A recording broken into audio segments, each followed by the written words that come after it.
Very much for getting in touch. Figures out later this morning are expected to show the first signs the cost of living is officially, at least, on the increase. Victoria is having a look for us. Morning again. Good morning to you both. Good morning to you. Of course, the big question is, how high can inflation go? And will anyone actually gain, or are we all set to lose out?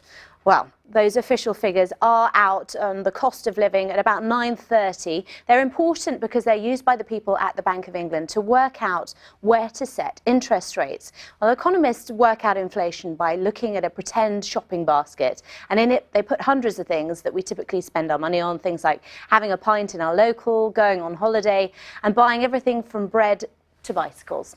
Well, the price of all of those things is going to be influenced by a whole range of different factors, but one of the most influential over the last few months is the exchange rate.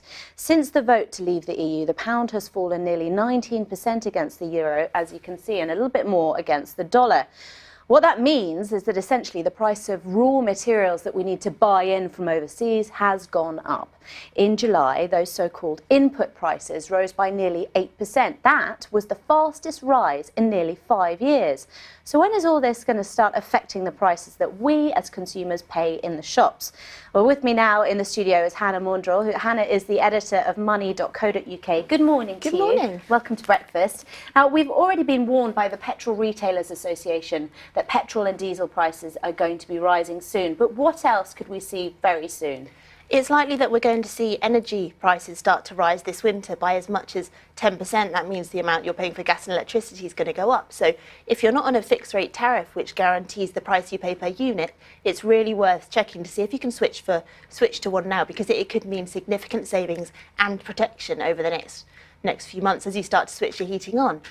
We're also likely to see sometime next year the cost of food at the supermarket and other goods like white goods, like luxury goods, start to go up as well, and that's because the cost of importing materials from overseas is going up. So retailers are likely to suck in the cost for a little bit, but they won't be able to do that forever. So we are going to see the cost of things creep up next year. But what that means is if you need to buy something bigger, like a new washing machine, it might be worth doing so sooner rather than later, just so you protect yourself against that increased cost. Now, some people are forecasting that inflation might rise by about 3% by next year, but that's an average, isn't it? Because as you say, energy prices might go up by 10%, food by something like 5%.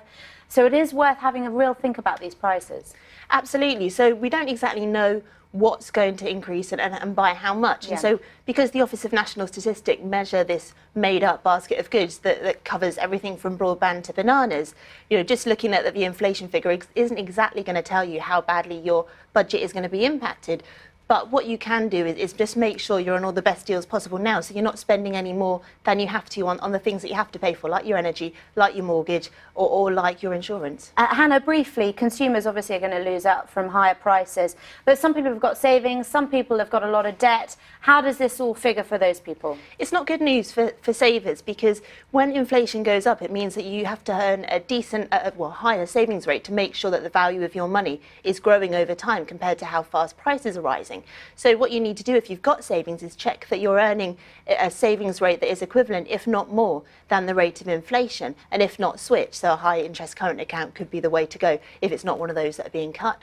For mortgage holders, that they're actually not going to be affected by inflation. Mortgage rates are at a record low though, so if you're not on if you're on your lender's standard variable rate, it's really worth checking to see if you could switch and save a significant amount. Great advice. Thank you very much, Hannah. Now, normally what happens with inflation is when inflation goes up, we see interest rates go up as well. But we've heard from the Governor, Mark Carney, that he's willing to protect jobs and protect growth for some time and are willing to allow some kind of overshoot when it comes to inflation. So don't worry, interest rates are not going up quite yet. Victoria, thank you. Thank you. Let's see, time now is 7.